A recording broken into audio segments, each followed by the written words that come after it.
नमस्कार मित्रांनो, अंकगणित आणि क्रॅश कोर्सच्या आजच्या आपल्या 32व्या लेक्चरमध्ये तुम्हा सर्वांचं मनापासून स्वागत आहे। आणि लास्ट लेक्चरमध्ये जो काय आपण जे काय संख्येमध्ये वाढ होणारी घट जे एक्झाम्पल्स आहेत किंवा ज्या टाईपचे एक्झाम्पल्स आहेत ते आपण लास्ट लेक्चरमध्ये बघितले होते। आय होप तो लेक्चर तुम्ही सर्वांनी नक्की बघितलं असेल। आणि आजच्या लेक्चरमध्ये लक्षात ठेवा की आपल्याला ज्या टाईपचे क्वेश्चन्स आपण आजच्या लेक्चरमध्ये बघणार आहोत त्यामधली ज्या क्वेश्चन्स ना जी सोडवण्याची पद्धत आहे ती आपण लास्ट लेक्चरचीच पद्धत आपण इथं अप्लाय करायची आहे। फक्त लक्षात ठेवा आपल्याला जे स्टेटमेंट दिलं जाणार आहे ते स्टेटमेंट्स फक्त एक्झाम्पल जे आहे ते वेगळ्या पद्धतीने विचारलं जातं।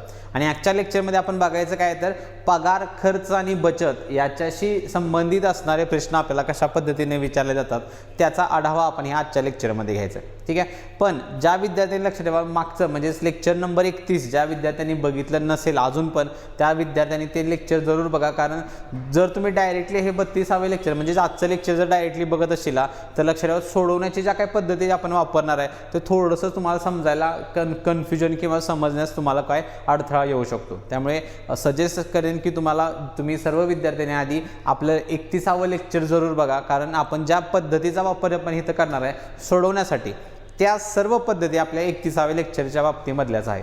मग आधी बघू की आपण जे टाईप जो बघा जसे म्हटलं तुम्हाला की पगार, खर्च आणि बचत यामधलं जे रिलेशन काय असते आधी आपण ते बघा। जसं तुम्हाला म्हटलं काय 3 शब्द आहेत आपल्याला, पहिला पगार आणि दुसरा काय म्हणलं आपल्याला काय खर्च आणि तिसरा काय बचत। मग आता हे जे काही 3 शब्द आहेत ह्यांच्यामधलं आपापसातलं आपल्याला रिलेशन पाहिजे। आणि रिलेशन कशाच्या बाबतीमध्ये पाहिजे, या बचतच्या बाबतीमध्ये रिलेशन पाहिजे। म्हणजेच काय तर बचत कशी करतो आपण किंवा बचतचा फॉर्म्युला जो आहे तो काय मिळू शकतो मला, म्हणजेच मग आपण काय सेविंग जे आहे आपण कसं म्हणू शकतो रे, जर मी पगारामधनं माझा टोटल खर्च जर वजा केला म्हणजेच काय तर माझी राहणारी जी काय रक्कम असते त्यालाच काय म्हणतो रे आपण तर बचत म्हणतो। म्हणजेच इक्वेशन काय मिळेल मला, पगार वजा खर्च बरोबर बचत। मग एखादं एक्झाम्पल साधं सोपं घेऊ आपण। जर समजा एखादा व्यक्ती दर दिवसाला काय तर समजा 500 रुपये कमवतोय किंवा त्याचा पगार आहे दर दिवसाचा, ह्या 500 मधले जर तो काहीतरी समजा 300 रुपये खर्च करत असेल दिवसाला तर शिल्लक रक्कम किती राहील रे तर 200 रुपये राहणार आहे। आणि हेच 200 रुपयाला आपण काय म्हणू शकतोय त्या व्यक्तीची बचत म्हणू शकतो, बरोबर। समीकरण लक्षात ठेवायचं काय, पगार वजा खर्च बरोबर बचत। मग जर हे एक्झाम्पल सोडवण्यासाठी याचा वापर कसा करायचा लक्षात ठेवा की बचत म्हणजेच काय म्हणू शकतो रे मी तर पगार आणि खर्चामधला फरकच असतो तो। बचत म्हणजे काय तर दिलेला जो काय माझा पगार आहे आणि जो काय खर्च आहे यांच्यामधला डिफरन्सच घेणे किंवा फरक घेणे म्हणजेच तुम्हाला आपल्याला काय मिळू शकते त्या किंवा त्या व्यक्तीची बचत मिळेल। क्लिअर आहे। तर हे लक्षात ठेवा एकतर हे समीकरण आणि त्याचा नेमका अर्थ काय की बचत म्हणजेच काय लक्षात ठेवा की दिलेला पगार आणि खर्च यामधला काय असतो तो फरकच असतो, हे डोक्यात ठेवा। मग ह्याचा संदर्भ जो आहे तो आपल्याला एक्झाम्पल सोडवताना वापर करायचा आहे। आणि त्यामधलं एकदम बेसिक टाईपचं एक्झाम्पल तुमच्या स्क्रीनवरती आहे काय दिले बघा तिथं। आधी जसं तुम्हाला म्हटलं एक्झाम्पल नीट समजून घ्या की काय दिले आपल्याला आणि कशा पद्धतीनं मांडणी केली जाते। मग एक्झाम्पल काय, एका व्यक्तीचं पगार आणि खर्चाचं गुणोत्तर 7:5 आहे। जर ती व्यक्ती 6,000 रुपयाची बचत करत असेल तर त्या व्यक्तीचा पगार किती। मग आता जसं मग हे एकदम बेसिक टाईपचं एक्झाम्पल आहे, लक्षात ठेवा। हे दिले काय आपल्याला तर बघा गुणोत्तर दिले आपल्याला ते 7:5 दिले। आणि हे गुणोत्तर कशाचं आहे तर हे पगार आणि खर्चाचं गुणोत्तर आहे। म्हणजेच काय त्या व्यक्तीचा पगार 7 रुपये आणि खर्च किती आहे तो 5 रुपये करतोय।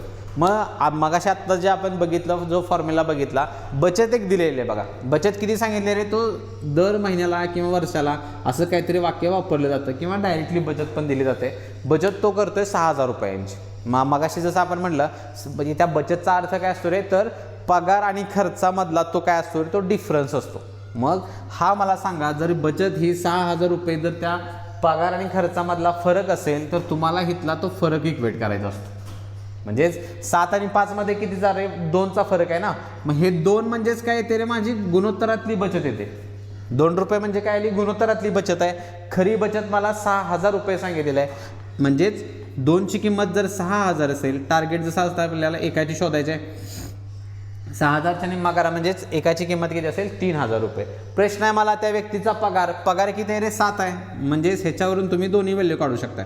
म्हणजेच पगार काय असणार आहे माझा 7 गुणिले 3,000 म्हणजे 7 21,000 रुपये एवढा काय असेल त्या व्यक्तीचा पगार असणार आहे। त्यामुळे या देखील एक्झाम्पलला लक्षात ठेवा. डायरेक्टली तुम्ही तोंडी अप्रोचेस करायचा आहे, जो की आत्तापर्यंत आपण बघत आलेलो आहे. फक्त बदल काय आहे की एक्झाम्पल तुम्हाला विचारण्यामध्ये फक्त इथं चेंज केलेला आहे, बाकी सोडवण्याची प्रोसेस बदलणार नाही.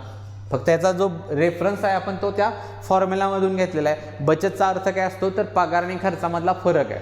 त्यामुळे पगारातला आपलं बचतचा गुणोत्तरातला फरक तुम्हाला दिलेल्या बचत सोबत इक्वेट करायचं आहे. आणि पगार पाहिजे असेल, खर्च पाहिजे असेल, तुम्ही दोन्ही व्हॅल्यू काढू शकता. ठीक आहे, चलो पुढे जाऊ. पुढचा प्रश्न तुमच्या स्क्रीनवरती आहे. सेम कॅटेगरी, सेम टाईप, काहीही वेगळं तिथं तुम्हाला करायचं नाही आहे. इनफॅक्ट मित्र म्हणेन असले एक्झाम्पल तुम्ही तोंडी सोडवू शकता. मग करायचं कसं बघा. तोंडीसाठी प्रश्न काय आहे ते बघा. तर एका व्यक्तीचा पगार आणि खर्चाचे गुणोत्तर 11:8 आहे. ती व्यक्ती दर महिन्याला 5,100 रुपयाची बचत करत असेल तर त्या व्यक्तीचा पगार किती. आणि जसं तुम्हाला म्हटलं काय बचत म्हणजेच काय गुणोत्तरातला फरक आहे घ्यायचा आहे आपल्याला. मग गुणोत्तरामध्ये बघा 11 आणि 8 वेळले. मग 11 आणि 8 मध्ये किती रे 3चा फरक आहे. म्हणजे त्या 3ची किंमत 5,100 रुपये. मग एकाची पाहिजे असेल तर 51ला आपण 3 भागणार, 17 त्रिक 51 जाते बघा. म्हणजेच एकाची जी काय किंमत आहे ती 1,700 रुपये येईल. मग मला प्रश्न काय व्यक्तीचा पगार आणि व्यक्तीचा पगार 11 रुपये. मग 1700 गुणिले 11 करा, ते तुमचं फायनल आन्सर येणार. मग 17 गुणिले 11 जर मी केला तर बघा किती होते तर 187 होणार आहे. म्हणजेच त्या व्यक्तीचा जो काय पगार आहे तो किती असायला पाहिजे 18,700 रुपये.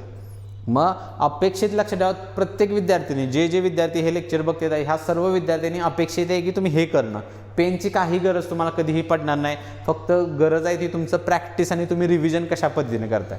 तुम्ही जर पेन घेऊन जर सवय लावली असेल तर मग अवघड आहे लक्षात ठेवा तोंडी करणं. ज्या विद्यार्थी तोंडी ट्राय करतात त्यांना नक्की एक वेळ तुम्ही तोंडी 100% करू शकताय. मग आता सोडवायचं असेल तर सेम प्रोसेस करा, काही वेगळं करायचं नाही. तिथं 11:8 हे गुणोत्तर आहे. सिक्वेन्स काय पगार आणि खर्च. फरक जो म्हटलं तो 2चा आहे, सॉरी 3चा फरक आहे. आणि खरी बचत सांगितली आहे 5,100 रुपये आणि गुणोत्तरातला फरक आहे 3चा. मग एकाची व्हॅल्यू काढायची आपल्याला काय तर 3 भागू आपण. जसं म्हटलं 17 त्रिक 51 आहे. मग एकाची व्हॅल्यू आली 1700. आपल्याला काय पाहिजे तर त्या व्यक्तीचा पगार आपल्याला पाहिजे. मग पगार पाहिजे असेल तर काय रे तर 1700 गुणिले 11 करायचं आहे, कारण पगार गुणोत्तरात 11 आहे. आणि गुणाकार किती होतं रे 17 गुणिले 11 तर 18,700 रुपये हा काय असणार आहे त्या व्यक्तीचा पगार असणार आहे. क्लिअर आहे. चलो पुढे जाऊ. आणि पुढचा जो प्रश्न आहे बघा, आणि यामध्ये जर काय ट्विस्ट असेल, ट्विस्ट म्हणजे म्हणून आपण काय की बाबांनो वेगळं काहीतरी दिलं जातं.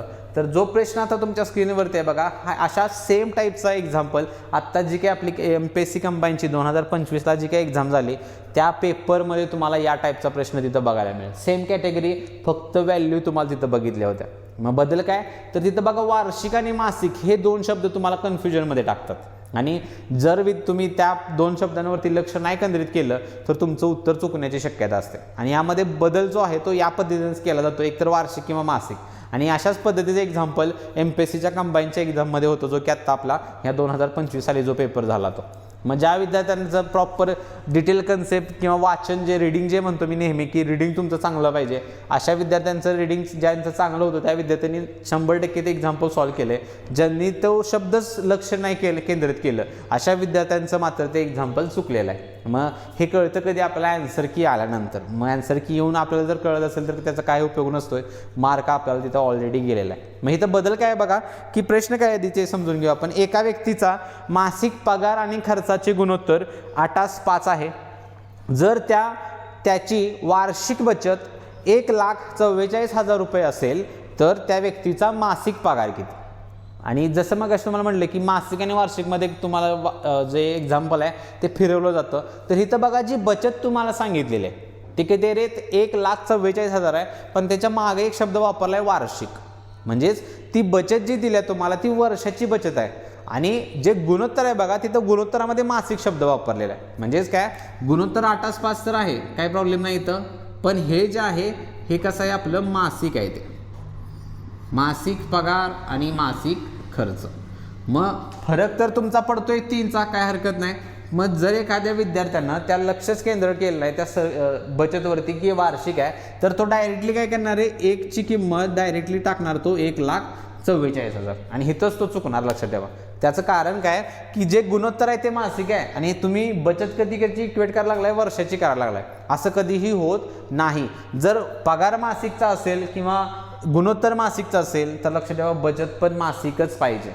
मग तीच फक्त तुम्हाला इथं कॅल्क्युलेट करून घ्यायची आहे. जर तो वर्षाला लक्षात ठेवा 1,44,000ची बचत करत असेल तर महिन्याला काढायचं असेल तर तुम्हाला तिथे छेद 12 करावं लागेल. ठीक आहे, एवढंच फक्त तुम्हाला करायचं आहे. मग 144 बघा 12चा वर्गच आहे, म्हणजेच काय तर लक्षात म्हणू शकता इथं तो एका महिन्याला 12,000 रुपये काय करत असेल बचत करत असेल. मग इथं तुमची लक्षात ठेवा इथं 12,000 किंमत आली पाहिजे, 1,44,000 इथं येता कामा नये.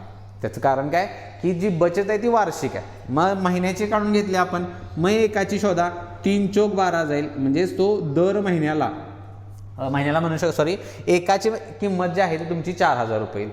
मग पुढं प्रश्न काय विचारला आहे तर प्रश्नामध्ये पण बघा मासिक पगारच पाहिजे, त्यामुळे त्याला गुणिले 12 करायची गरज नाही. मासिक पगार तुमचा 8 आहे आणि एकाची किंमत 4 आलेली आहे, तर पगार किती असायला पाहिजे माझा 8 गुणिले 4,000 करा, किती असेल माझं 8 चोक 32,000 रुपये. हा असेल त्याचा मासिक पगार. आणि जर लक्षात ठेवा इथं वार्षिक पगार विचारला तर याला फक्त तुम्हाला काय करावं लागेल गुणिले 12 करायचं. ठीक आहे, एवढाच चेंज तुम्हाला करायचा आहे. आणि जसं तुम्हाला म्हणलं की अशा एक्झाम्पलला वाचन नीट पाहिजे, वार्षिक आणि मासिकमध्ये गोंधळ होऊन द्यायचा नाही की कोणती व्हॅल्यू दिलेली आहे. आणि असं जसं तुम्हाला म्हणलं की कंबाईनच्या एक्झाममध्ये तुम्हाला हे एक्झाम्पल या कॅटेगरीचं एक्झाम्पल तुम्हाला तिथं बघायला मिळेल. ठीक आहे, चलो पुढे जाऊ. पुढचं देखील एक्झाम्पल याच पद्धतीचं आहे बघा. तिथं नीट वाचा की प्रश्न आपल्याला दिला आहे काय, मासिक आहे वार्षिक आहे का आणि कुठलं काय वेगळं काय तिथे दिलं आहे का. शक्यतो मासिक आणि वार्षिक हे दोन शब्द आपल्याला इथं वापरले जातात. आणि फक्त काळजी काय घ्यायची, गुणोत्तर कधीचं आहे, बचत कधीचे आहे आणि मला विचारलेला पगार कधीचा आहे. मग एक्झाम्पल बघा काय आपल्याला दिले तर गणेशचा मासिक पगार आणि खर्च यांचे गुणोत्तर 9:7 आहे. जर त्याची मासिक बचत 8,400 रुपये असेल तर त्याचा वार्षिक पगार किती. तर इथं बघा सुरुवातीला काही प्रॉब्लेम नाही, सगळं तिथं मासिकच सांगितलेलं आहे. फक्त जो त्याचा पगार विचारलेला आहे तो पगार आपल्याला वार्षिक विचारला आहे. मग चेंज काय होणार नाही, मासिक पगार आधी तुम्ही काढायचा आहे आणि आलेल्या पगाराला फक्त गुणिले 12 करा, तुम्हाला त्याचा वर्षाचा पगार मिळेल. त्यामुळे इथं आपल्याला चेंजेस करायची काही गरज नाही, डाटा सगळा मासिकमध्येच दिलेला आहे. मग गुणोत्तर होतं बघा 9:7 गुणोत्तर आहे, पगार आणि खर्च गुणोत्तर किती 9:7. बचत किती करतोय तर 8,400 रुपये. मग गुणोत्तरामध्ये बघा 2चा फरक आहे आणि ह्या 2ची किंमत असणार आहे माझी 8,400. एकाची काढून घेऊया, 84च्या निम्मा जर केला तर होते बघा 42 म्हणजे 4,200 रुपये. मग एकाला जर 4,200 असेल तर पहिला तुमचा येईल लक्षात ठेवा मासिक पगार. ठीक आहे, मासिक पगाराला काय तर 4,200 गुणिले 9 करा, कारण गुणोत्तरामध्ये पगार 9 आहे. मग हे 2 शून्य आहे असे आले, 9 दुने 18, 1 36 आणि 1 37. म्हणजेच त्याचा जो काय पगार आहे महिन्याला तो असणार आहे 37,800 रुपये. पण प्रश्न आपल्याला आहे तो वार्षिक पगार पाहिजे, त्यामुळे आलेल्या जसं मगाशी म्हणलं काय आलेल्या किमतीला आपल्याला गुणिले 12 करायचं का तर वार्षिक पगार पाहिजे. मग गुणिले 12 केला तर बघा हे 2 शून्य ॲज इट इज येतील, 12 × 96 हातच्याले 9, परत 12 96 हां इथं गेला 84 आणि 9, 84 आणि 9 किती होणार आहे तर 93, 9 36 आणि 9 किती होणार आहे 45. म्हणजेच 4,53,600 रुपये एवढा त्याचा जो काय असेल लक्षात काय असतं म्हणू शकता त्याचा वार्षिक पगार असणार आहे. किती तर 4,53,600 रुपये. क्लिअर आहे. याच पद्धतीने लक्षात ठेवा, जर हे सिंपल स्टेटमेंट असेल तर तुम्हाला या पद्धतीनंच काय करायचं तिथं चेंजेस करायचे आहेत. चलो पुढे जाऊ. आता जो प्रश्न आहे लक्षात ठेवा, इथं 2 व्यक्तीचं कंपॅरिझन तुम्हाला दिलं जातं. आत्तापर्यंतचे जेवढे काय आपण प्रश्न 4 एक्झाम्पल्स जे बघितले ते एकाच व्यक्तीचा पगार आणि खर्च तुम्हाला दिला होता. आता जे एक्झाम्पल तुमच्या स्क्रीनवरती आहे इथं मात्र 2 व्यक्तींचं कंपॅरिझन दिलेलं आहे. मग या देखील एक्झाम्पलला सोडवण्याची जसं तुम्हाला म्हणलं जी काही पद्धत आहे ते आपण जे 31व्या लेक्चरमध्ये जी संख्येत वाढ होणारी घट त्यामध्ये फरक समान आहे का नाही, फरक समान नसेल तर काय करायचं, आणि तिरकस गुणाकार पद्धत हे ज्या काही 3 टाईपचे एक्झाम्पल्स बघितले होते त्या 3 टाईपच्या एक्झाम्पल्सचा जो डाटा आहे किंवा जी प्रोसेस आहे ती प्रोसेस आपल्याला इथं अप्लाय करायची आहे. मग प्रश्न बघा आधी काय सांगितले तर 2 व्यक्ती पी आणि क्यू यांच्या पगाराचे गुणोत्तर 5:6 आहे आणि त्यांच्या खर्चाचे गुणोत्तर 3:4 आहे. जर प्रत्येकजण महिन्याला 200 रुपयाची बचत करत असेल तर क्यूचा पगार किती. म्हणजे जसं तुम्हाला म्हटलं काय दोघांचं कंपॅरिझन दिले बघा. 2 व्यक्ती कोण कोण आहेत तर पी आणि क्यू. पी आणि क्यू सुरुवातीला जे दिलं जाईल बघा ते मांडणी नीट करायचे तुम्हाला. पगाराचं गुणोत्तर आहे सुरुवातीचं किती आहे 5/6 आणि त्यांच्या खर्चाचं जे गुणोत्तर आहे ते किती आहे तर 4/5.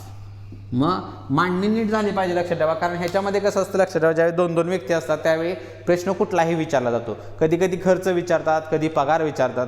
ठीक आहे, मग त्यामुळे जसं तुम्हाला म्हटलं काय, जर प्रत्येक जण बचत किती करतोय रे, तर प्रत्येक व्यक्ती म्हणजे पी पण 200 रुपये करतोय आणि क्यू पण 200 रुपये करतोय.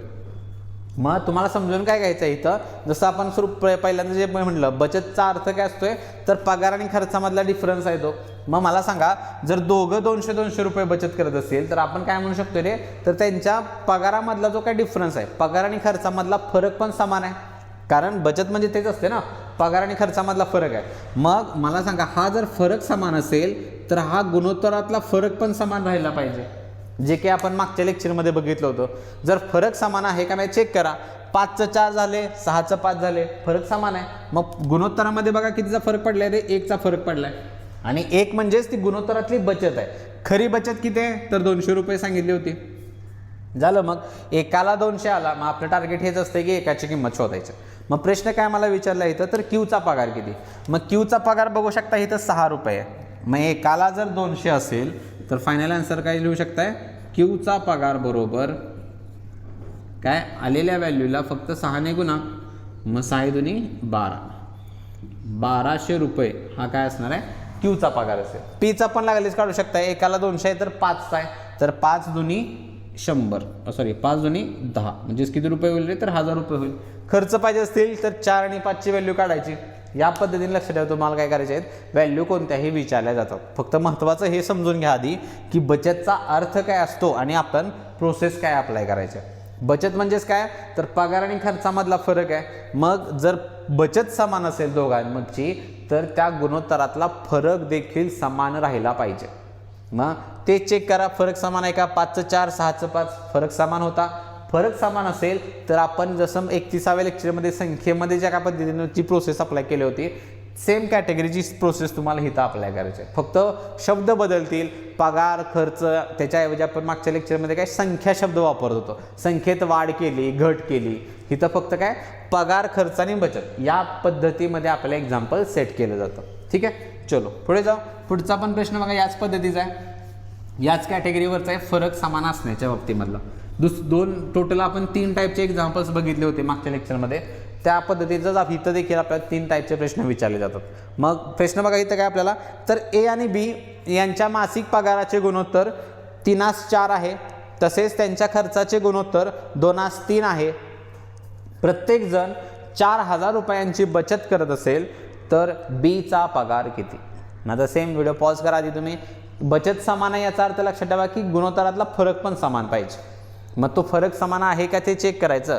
नसेल तर तुम्हाला जशा पद्धतीनं खालच्या फरकानं वर गुणायचं, वरच्या फरकानं खाली गुणून आपण जो फरक समान करून घेतला होता त्या पद्धतीनं फरक समान करून घ्यायचा. मग 2 व्यक्ती ए आणि बी, त्यांच्या खर्चाचं जे गुणोत्तर आहे बघा ते पगाराचं गुणोत्तर 3/4 आणि हे सगळं शब्द लिहित जावा बरं का. जर तुम्ही ते लिहिलं नाही तर मग समजत नाही आपल्याला की पगाराची किंमत कुठली आणि खर्चाची किंमत कुठली आहे. विनाकारण खालवर व्हॅल्यू होऊ शकतात आपल्या. त्यामुळे पगाराचं 3/4 आहे आणि खर्चाचं जे गुणोत्तर आहे ते आहे 2/3.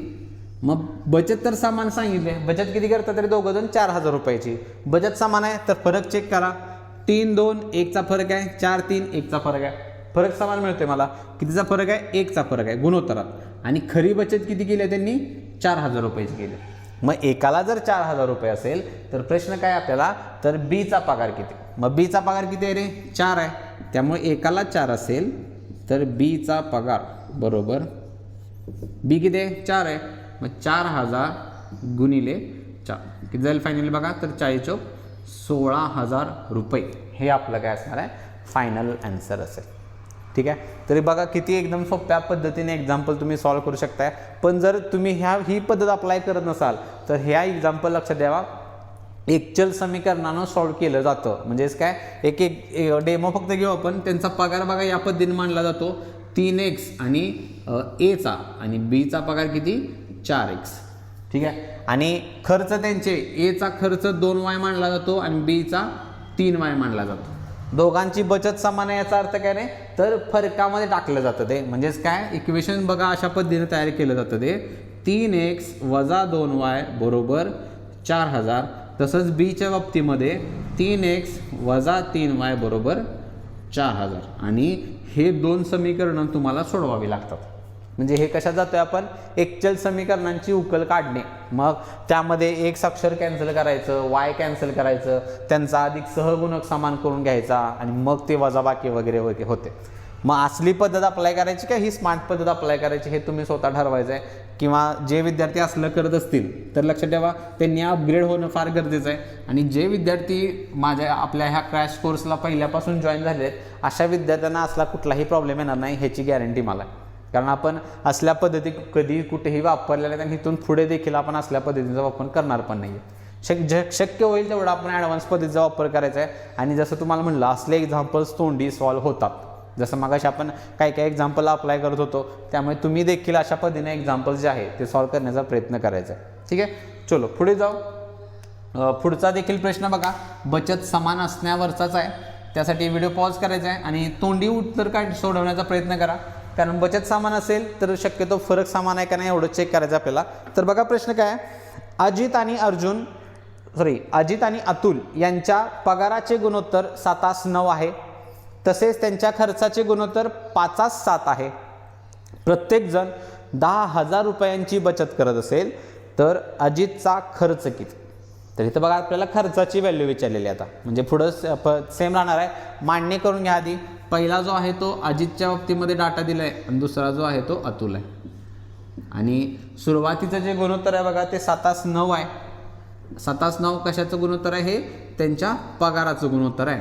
खर्चाचं गुणोत्तर आहे 5:7. बचत समान आहे याचा अर्थ फरक पण समान असला पाहिजे गुणोत्तरातला. किती पडतोय बघा 7,5, 9,7 2चा फरक आहे. म्हणजेच ह्या दोनची जी काही किंमत आहे ती असणार आहे माझी 10,000 रुपये. मग एकाची किती असेल रे, एकाची असेल माझी 5,000 रुपये. एकाची असणार आहे 5,000. प्रश्न काय मला तर अजितचा खर्च किती. मग अजितचा खर्च बघा किती आहे रे तर 5 आहे. एकाला 5,000 आहे तर खर्च बरोबर आणि खर्च लक्षात ठेवा कोणाचा आहे तो अजितचा खर्च आपल्याला पाहिजे. अजितचा खर्च किती असेल 5,000 गुणिले 5. मग हे किती होते बघा 5 25,000 रुपये एवढा काय असणार आहे त्या अजितचा खर्च असेल. ठीक आहे, जसं तुम्हाला म्हणलं की प्रश्न काय पण विचारला जातो कुठल्याही व्यक्तीचा खर्च किंवा पगार अशापैकी दोन्ही पद्धतीने आपल्याला इथं प्रश्न जो आहे तो विचारला जाऊ शकतो. ठीक आहे.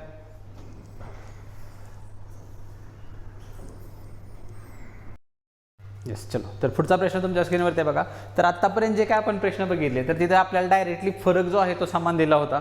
आता जे एक्झाम्पल बघायचे आपल्याला तर तिथं बघा जे एक्झाम्पल तुमच्या स्क्रीनवरती आहे इथं फरक तुम्हाला समान करून घ्यावा लागेल. आणि समान करण्याची सेम पद्धत जी आपण मागच्या लेक्चरमध्ये बघितली होती म्हणजेच काय खालच्या फरकानं वर गुणतो आपण आणि वरच्या फरकानं खाली गुणायचं आहे. आणि त्याच कॅटेगरीचं हे एक्झाम्पल तुमच्या स्क्रीनवरती आहे बघा. एक्झाम्पल काय आपल्याला तर ए आणि बी यांच्या पगाराचे गुणोत्तर 5:6 आहे. तसेच त्यांच्या खर्चाचे गुणोत्तर 5:7 आहे. तर जर प्रत्येकजण 4,500 रुपयाची बचत करत असेल तर ए आणि बी यांचे क्रमशः पगार किती. म्हणजेच जसं की बघा आत्तापर्यंत आपण जे एक्झाम्पल सोडवले त्यामध्ये डायरेक्टली फरक जो होता तो समान होता गुणोत्तरातला आणि तो गुणोत्तरातला फरक आपण डायरेक्टली बचतशी इक्वेट करत होतो. तसं इथं एक्झाम्पल नाही आहे आपल्याला. म्हणजे प्रोसेस सेम राहणार आहे जे आपण लास्ट लेक्चरमध्येच केलं होतं. ते ए आणि बी एक जण आहेत आणि पगाराचं जे गुणोत्तर आहे ते आपल्याला किती होतं बघा तर 5:6 सांगितले. ठीक आहे, त्यानंतर होतं आपल्याला खर्चाचं गुणोत्तर जे की किती सांगितले 5:7. आणि दोघांची बचत सेम आहे याचा अर्थ काय आपल्याला इथं जो फरक आहे तो समान करून घ्यायचा आहे. कारण बचतचा अर्थ काय असतो आपल्याला तर पगार वजा खर्च. म्हणजेच पगार आणि खर्चातला जो डिफरन्स आहे जे आत्तापर्यंत आपण केले त्याच प्रोसेस तुम्हाला इथं अप्लाय करायचे. ठीक आहे, त्यामुळे इथं बघा 5:7 मध्ये बघा 2चा डिफरन्स आहे. 2 आपल्याला इथं वर गुणायचं आहे. 5 आणि 6 मध्ये 1चा फरक आहे. 1 आपल्याला खाली गुणावं लागेल. मग गुणल्यानंतर काय काय व्हॅल्यू होणार आपला तर 5 दुनी 10 आणि 6 दुनी 12 आणि छेदामध्ये काय फरक पडणार नाही कारण आपल्याला तिथं 1नच गुणायचं आहे. ठीक आहे, फरक आहे असं हे वरचं पगार आहे आणि हा खालचा जो आहे तो खर्च आहे. मग आता इथं बघा 10चं 5 झालं आणि 12चं 7 झालं म्हणजे कितीचा फरक पडला रे तर 10:5 म्हणजे बघा 5चा फरक आहे. 12:7 मध्ये पण 5चाच फरक आहे. म्हणजे गुणोत्तरामध्ये जी काय बचत पाहिजे ती आपली 5 एवढी येते. मग आपल्याला पाहिजे काय तर इक्वेट करू आपण फक्त. मग ह्या 5ची जी काय किंमत आहे ती खरी किंमत किती सांगितली बघा, तर 4500 रुपयाची बचत करतात दोघं. मग 5ला जर 4500 असेल, एकाला किती म्हणू शकतोय तर 5 9 45, एकाची येणार आहे माझी 900 रुपये. पाहिजे काय आपल्याला ए आणि बीचा पगार. मग ए आणि बीचा पगार तर हे गुणोत्तर आपण चेंज केले, ह्याचा उपयोग करायचा नाही, आता नवीन गुणोत्तरातले व्हॅल्यू घ्यायचे. मग एचा पगार किती आहे रे, 10 आहे. मग एकाला जर 900 म्हणत असेल आपण तर 10ला किती म्हणणार आहे तर 9000 रुपये, आणि बीला किती असेल तर हे 12 9 अष्टोदर्श म्हणजेच 10,800 रुपये हा असणार आहे त्या बीचा पगार, आणि 9000 रुपये हा कोणाचा असेल त्या एचा पगार असणार आहे. ठीक आहे. आणि जसं तुम्हाला लेक्चरच्या सुरुवातीला जसं मी तुम्हाला म्हटलं की ह्यामध्ये पण आजच्या लेक्चरमध्ये पण आपण सेम कन्सेप्ट बघायचे आहेत, सेम प्रोसेस आपण अप्लाय करायचे आहेत ज्या आपण लास्ट लेक्चरमध्ये बघितल्या होत्या. फक्त जो डिफरन्स आहे तो या शब्दांमध्ये आपल्याला तुम्हाला बघायला मिळेल. त्यामुळे याच पद्धतीचा हा दुसरा टाईप आपण बघितला होता बघा, जिथं फरक समान नसेल तर काय करायचं होतं ते. मग त्या टाईपचेच एक्झाम्पल आता आपण बघायचे आहेत. आणि त्यामधला पुढचा प्रश्न तुमच्या स्क्रीनवरती आहे, आणि प्रत्येक टाईपचे एक साधारण 4-4 प्रश्न आपण बघायचे आहेत, जेणेकरून तुमचा सराव पण झाला पाहिजे आणि तुमची कन्सेप्ट पण जी आहे ती चांगल्या पद्धतीने तुमची काय प्रॉपर क्लिअर होऊन जाईल. ठीक आहे. मग पुढचा पण प्रश्न याच पद्धतीचा आहे, त्यासाठी व्हिडिओ पॉज करा तुम्ही आधी आणि प्रश्न नीट समजून घ्या, आणि त्यानंतर तुम्हाला काय तिथं फरक समान करावा लागेल. मग एक्झाम्पल बघा काय आपल्याला सांगितले, तर मिश्रा आणि पाटील यांच्या पगाराचे गुणोत्तर 9:7 आहे, तसेच त्यांच्या खर्चाचे गुणोत्तर 7:4 आहे. जर प्रत्येकजण 26,000 रुपयांची बचत करत असेल तर पाटील यांचा खर्च किती. म्हणजे हितात आपल्याला खर्चाचं उत्तर पाहिजे. Process same. गुणोत्तर बघा तिथं 9:7 आहे पहिलं, ते झाले किती 7:4. मग जर फरक काढून बघितला तर तो समान आहे, करून घ्यावा लागेल आपल्याला. फक्त सिक्वेन्स एक नीट मांडत जावं. म्हणजे पहिला बघा मिश्राचं नाव आहे आणि नंतर आहे पाटील. मग त्यांच्या पगाराचं जे गुणोत्तर होतं बघा ते किती आहे 9:4 9:7 आहे, 9:7. आणि जे खर्चाचं जे गुणोत्तर आहे ते आपल्याला सांगितले किती रे तर 7:4. ठीक आहे. मग गुणोत्तर जर बघितलं तुम्ही 9चं 7 म्हणजे 2चा फरक पडतोय, 7चं 4 3चा फरक आहे, फरक समान नाही, करून घेऊ आपण. 7:4 मध्ये बघा 3चा फरक आहे, 3 वर गुणावं लागेल. 9:7 मध्ये 2चा आहे, 2 खाली गुणावं लागेल. मग गुणल्यानंतर काय काय व्हॅल्यू तर 9 त्रिक 27, 27ला काय म्हणू शकतो 7 त्रिक 21चा फरक पडला.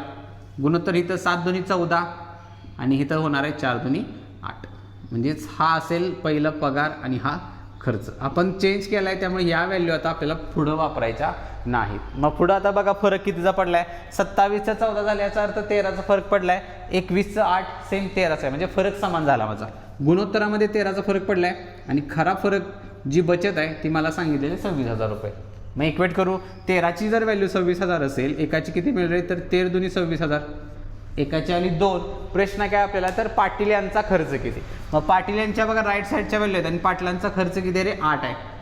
मग एकाची जर 2 व्हॅल्यू असेल तर हे 8 म्हणजेच किती झालं 8 दुनी 16,000. म्हणजेच काय पाटील यांचा जो काय खर्च आहे तो किती असणार आहे, पाटलांचा खर्च 16,000 रुपये एवढा ते खर्च करत असतील.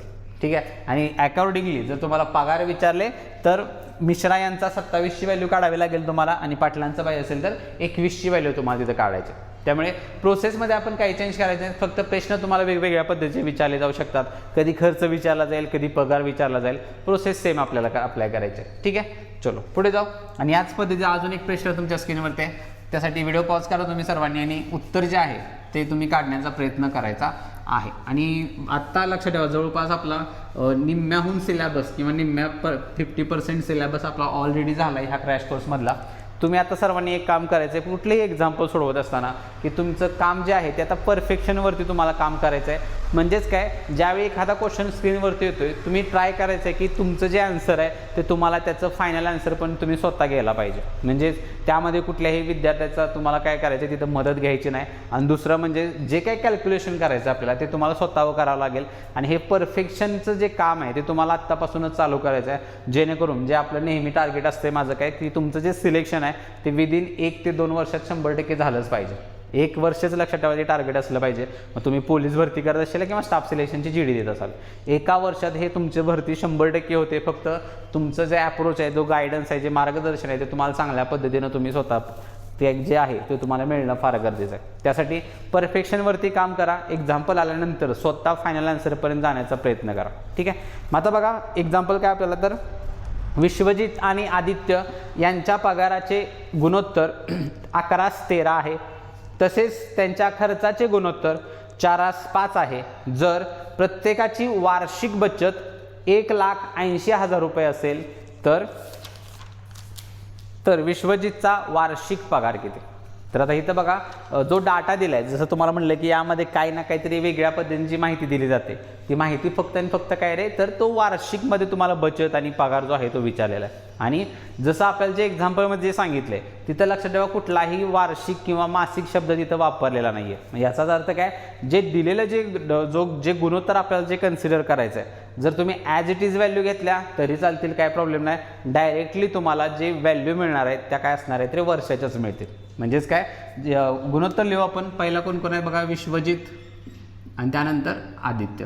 आणि ह्यांचा जो पगाराचं जे गुणोत्तर आहे ते किती आपल्याला सांगितले, 11:13 आणि 4:5. 11:13 आणि खर्चाचं जे गुणोत्तर आहे ते किती आहे रे, 4:5 एवढं सांगितलं. ठीक आहे. मग आता सेम बघा, फरक सेम आहे काय बघूया. 11चं 4 झाले म्हणजे याचा अर्थ किती रे, तर 7चा फरक पडलाय. आणि 13चं 5 म्हणजे 8चा फरक पडलाय. फरक समान नाही, करून घेऊ. 4-5 मध्ये बघा 1चा डिफरन्स आहे, वर मला किती रे 1नच गुणावं लागेल, काय फरकच पडणार नाही. 11-13 मध्ये बघा 2चा डिफरन्स आहे, म्हणजे इथं जे खाली आहे ते मला 2 फरक गुणावं लागेल. व्हॅल्यू बघा आता काय काय होणार आहे, त्या 11 × 11 आणि हे 13 × 13. वरचं चेंजेस होणार नाही. खाली बघा 4 दुनी 8 आणि 5 दुनी 10. म्हणजेच 11-8 3चा फरक पडला. 13-10 मध्ये पण 3चा फरक पडला. म्हणजे गुणोत्तरामध्ये जर बघितलं तुम्ही तर तो 3चा डिफरन्स पडलाय मला. त्यामुळे इथं पहिला पगार असणार आणि हा असणार आहे तुमचा खर्च. फक्त इथं लक्षात ठेवा, जी तुम्हाला जो त्यांनी सांगितले जे वार्षिक बचत आहे 1,80,000 रुपये जे सांगितले आपल्याला, ते लक्षात ठेवा ते काय आहे रे, तर वार्षिक बचत आहे. म्हणजेच काय, जर मी ह्या 3ची किंमत डायरेक्टली 1,80,000 टाकली तरी चालेल, काय फरक पडणार नाही. पण त्या रिस्पेक्टिव्ह व्हॅल्यू पण तुमच्या येणार आहेत. म्हणजेच काय, जर मी ही वार्षिक बचत इक्वेट करत असेल तर एकाची किती येते बघा आपण पहिला, तर 3 संग 18 जाईल बघा. म्हणजेच काय, एकाची जी काय किंमत आहे ती 60,000 आहे. मग प्रश्नामध्ये पण मला काय सांगितले, तर विश्वजितचा वार्षिक पगार आपल्याला विचारलेला आहे. म्हणजेच काय, तर जो विश्वजितचा जो वार्षिक पगार आहे तो बघा किती रे, 11 आहे.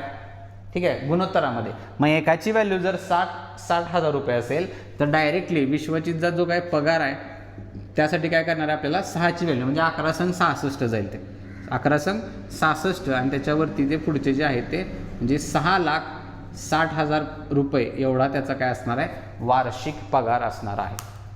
क्लिअर आहे. इथं लक्षात ठेवा, तुम्हाला भागिले 12 वगैरे किंवा गुणिले 12 करायची गरज नाही. त्याचं रिझन असं काय की गुणोत्तरामध्ये आपल्याला कुठेही सांगितलेलं नाही की ते मासिक गुणोत्तर आहे का वार्षिक गुणोत्तर आहे. त्यामुळे तुम्ही जी व्हॅल्यू इक्वेट करशील त्या रिस्पेक्टिव्ह तुमचे व्हॅल्यू येत जाणार आहे. म्हणजेच इथं आपण बघा, वार्षिक बचत जर मी इक्वेट करत असेल तर हा जो पगार येणार आहे तो डायरेक्टली लक्षात ठेवा, विश्वजितचा हा आलेला जे आन्सर आहे ते तुमच्या वार्षिक पगाराचंच उत्तर आहे. म्हणजे इथं आलेल्या व्हॅल्यूला परत गुणिले 12 करत बसू नका, कारण आपण त्या व्हॅल्यू ॲज इट इज घेतलेल्या आहेत. ठीक आहे. जर तुम्ही ह्या बचतला जर भागिले 12 केलं असतं तर मात्र तुम्हाला आलेल्या उत्तराला गुणिले 12 करावं लागेल. त्याचं रिझन का, कारण तुम्ही बचत जी आहे ती महिन्यामध्ये कन्वर्ट करून गेली याचा अर्थ तो होईल. पण आपण तसं काही केलं नाही, काही गरजच नाही आहे आपल्याला. ठीक आहे, चलो पुढे जाऊ. आणि पुढचा जो प्रश्न आहे आता, जसं तुम्हाला म्हणलं की तिसरा टाईप जो आपण बघितलेला तिरकस गुणाकाराचा, मग त्या तिरकस गुणाकार पद्धतीवर अवलंबून असणारे आता प्रश्न आपण बघायचे आहेत. आणि एकदा मेमराईज करायचं सर्वांनी की आपण तिरकस गुणाकार पद्धत जी आहे ती आपण अप्लाय कधी केली होती, म्हणजे कोणत्या टाईपच्या एक्झाम्पलला तिरकस गुणाकार पद्धत अप्लाय करायचं हे तुम्हाला नीट आधी लक्षात आलं पाहिजे. आणि त्यानंतर ती प्रोसेस कशी अप्लाय करायची. आधी एक्झाम्पल बघू आपण. काय बघा, तर एक्स आणि वाय यांच्या पगाराचे गुणोत्तर 2:3 आहे. तसेच त्यांच्या खर्चाचे गुणोत्तर 4:5 आहे. एक्स आणि वाय यांची क्रमशः बचत 5,000 रुपये आणि 17,500 रुपये असेल तर एक्सचा पगार किती. म्हणजेच इथं आपल्याला काय पाहिजे, तर एक्सचा ह्या व्यक्तीचा पगार पाहिजे. पण बदल बघा एक्झाम्पलमध्ये काय आहे की एक्सची जी काय बचत सांगितलेली आहे ती आहे 5,000 रुपये आणि वायची जी काय बचत आहे ती आहे 17,500 रुपये. म्हणजेच काय, ह्या एक्झाम्पलमध्ये ज्या काही बचतीच्या ज्या व्हॅल्यू आहेत त्या लक्षात ठेवा त्या समान नाहीत. म्हणजेच पहिल्याची 5,000 आहे आणि दुसऱ्याची 17,500. बचत समान आहे. मग तिरकस गुणाकार पद्धत आपण त्याच वेळी लावला होता ज्यावेळी आपण वेगवेगळ्या संख्या एकतर ॲड करत होतो. म्हणजेच बघा माझ्या मते आपण एक एक्झाम्पल बघितलं होतं, त्याच्यामध्ये पहिल्या संख्येत 7 मिळवले आणि दुसऱ्या संख्येतनं 8 वजा केले. मग अशा वेळी पण आपण तिरकस गुणाकार पद्धत लावली होती. मग हे पण एक्झाम्पल त्याच कॅटेगरीचं आहे जिथं तुम्हाला एक्झाम्पल काय तिरकस गुणाकार पद्धत लावायचे. मग ते ओळखायचं कसं, तर दिलेली जी काही बचत असेल व्यक्तींची ती तुम्हाला कधीही समान दिली जाणार नाही. मग अशा वेळी आपल्याला तिरकस गुणाकार अप्लाय करायचं आहे. मग सेम व्हॅल्यू बघा कोण कोण आहे, एक्स आणि वाय. एक्स वाय पगाराचं जे गुणोत्तर आहे ते पहिला नोट करून घेऊया, जे आहे किती 2, 3 आणि खर्चाचं आहे 4, 5. पगाराचं गुणोत्तर 2:3 आणि खर्चाचं जे काही गुणोत्तर आहे ते 4:5. आणि एक्सची जी काही बचत आहे ती आज सांगितली मला 5,000 रुपये. वायची जी बचत आहे ती किती सांगितली आहे बघा, तर 17,500 रुपये. ठीक आहे, म्हणजे तिरकस गुणाकाराला या पद्धतीने मांडून घेतो आपण व्हॅल्यू. यस, 5 आणि 17,500. मग आपल्यामध्ये शोधायचं काय, ह्या एक्सची म्हणजे ह्या 2ची किंमत शोधायची आपल्याला. तो काय असणार आहे, एक्सचा पगार. मग तिरकस गुणाकार कसा लावला होता रे, पहिला तिरकस तुम्हाला ह्या दोघांमध्ये अप्लाय करायचा आहे. काय काय होणार बघा, हे 4 त्रिक 12 आणि हे 5 दुनी 10, म्हणजेच 12 वजा 10 मिळेल तुम्हाला, किती आला 2. दुसरा तिरकस लावायचा आहे तो ह्या खालच्या व्हॅल्यूमध्ये अप्लाय केला होता आपण. ठीक आहे, हे या पद्धतीनं. मग 17,500 गुणिले 4 म्हणजे 17,500ची दुप्पट, थोडक्यात 175ची दुप्पट करू आपण.